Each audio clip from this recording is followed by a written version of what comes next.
Elderly family members, many of whom have been isolated in assisted living facilities. The year apart made a special Mother's Day reunion just that much sweeter. Kent Lutzen reports. Pam Lauk has been waiting nearly a year to hug her mom, Ruth. Came all the way from Arizona. After a year of separation due to the pandemic, there's no better gift than finally reuniting on Mother's Day. It's Pam. I think so. It's a year's worth of missed hugs, laughs, and love wrapped into this single embrace. Oh, it's been so long. Oh, it's so good to see you, Mom. You look good. The moment even so much more special as Ruth remembers her daughter, a reality many families face as our loved ones get older. Oh, it's so good to see you. You too. I missed you so much. Well, it's hard to deal with.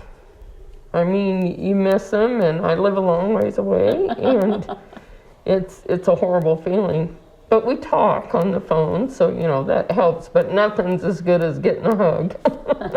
Like family does, they picked up where they left off. Hey, you been drinking again? Gosh darn, I gotta find a better place for that. Pam was quickly reminded of her mother's infectious laugh. Good job. And for Ruth, it was a moment to share stories of her past, stories her daughters cling on to, especially on Mother's Day. My mother taught me that, but back then there was very little money. You had to, it was penny by penny by penny. Oh, it's just the best of everything. I'm a mom too, and getting to be with my mom and getting to be with my sisters that are both moms, it's the best you can have. And maybe that's what the pandemic has taught us, is that being together is really the best gift of all. Remember when you used to play the piano? Thanks for watching Today at 4. Our news at 5 starts now. Happening now at 5. The mayor and civil rights leaders challenge Missouri lawmakers on a bill that would change the rules for police. We're here to stand today saying that this Senate bill is wrong for Kansas City. We'll tell you what the bill would do and why the mayor says it's a mistake. And what a mess. The cleanup continues after a giant tree topples onto 3 Kansas City homes. KCTV 5 News starts now. Good afternoon, I'm Brad Stevens. Carolyn has the night off. Right now, Kansas City, Missouri police officers have to live within city limits. But Missouri lawmakers are close to approving a bill that could change that. KCTV 5's Nathan Vickers is live at City Hall, where Mayor Quentin Lucas has spoken out against the change. Nathan? That's right. Well, here's the issue. KCPD has lost a lot of officers over the past few years, and the police unions say that the residency requirement makes it really challenging to recruit new officers. So the mayor is coming out and saying that removing that requirement will only deepen the divide between officers and the communities they serve. We have seen in recent months over the past year concerns with building greater distances between the community and its police department. Mayor Quentin Lucas, alongside Dr. Vernon Howard of the Southern Christian Leadership Conference, denounced a legislative measure that would allow police to live up to 30 miles outside city limits. What good does it do if an officer ends their shift and drives 30 miles outside of Kansas City?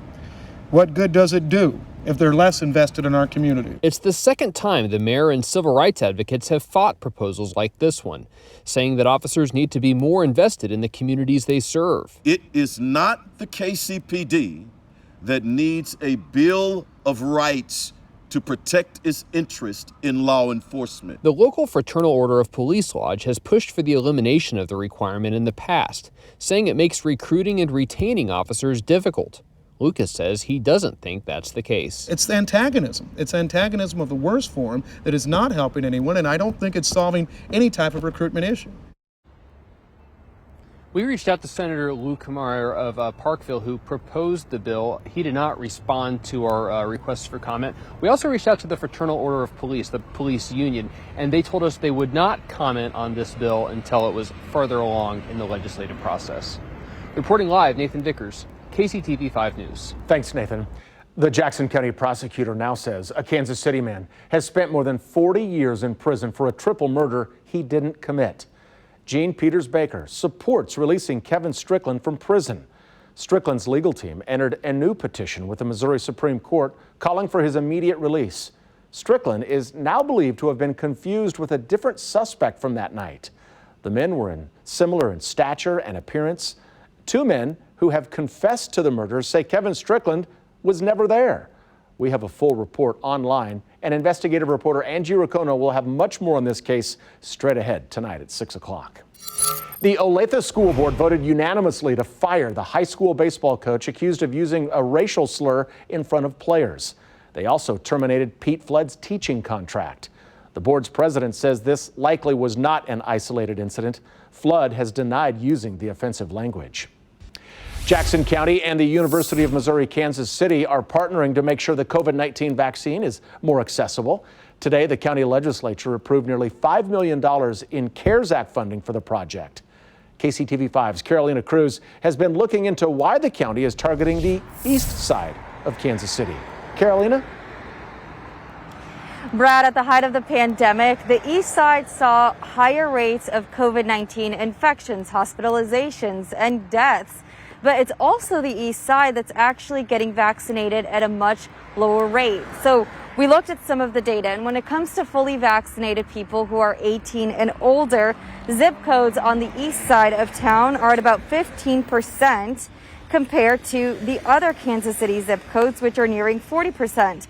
Vaccine hesitancy is only a part of this. Dr. Jeanette Berkeley-Patton at UMKC is going to be researching what other reasons or factors come into play. Her team, they've already been in contact with businesses, churches, neighborhood associations, and youth groups to give people educational resources for COVID-19 shots. And that project, it will get fully underway starting in June, and it will run through the end of November. A man that we spoke with today on the east side, he says that he's going to be passing up on the vaccine for now. He says many in his family are too until they can get more information. I'm concerned for myself and especially people in my family that I believe it might affect. There are many people who will fall through the cracks in getting vaccinated, and that it's going to take a little bit more. It's going to take a little bit more than just opening a vaccination site, to get to them. So are fewer people getting vaccinated because of hesitancy, or is it just a lack of access? We actually took that question to the health department director here in Kansas City, and we'll have his answer coming up at 6. Reporting in Kansas City, I'm Carolina Cruz, KCTV 5 News. Carolina, thank you.